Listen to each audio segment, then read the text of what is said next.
Hey guys, what's up? Welcome back to another video of our channel.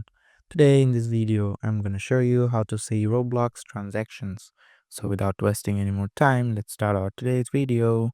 If you want to see your Roblox transaction, first of all, go to Roblox website, then sign into your account. And now here you can see icon here in the left side of the settings icon. Just click on it. And now you can see there's the option my transactions. Just go for it. Here you can see there is a transaction history of last 30 days. As you can see, there is no transactions of mine in last 30 days. If you create any transactions, the history will be listed here and you can see it from here.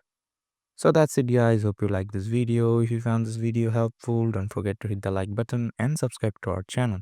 Till then, bye bye.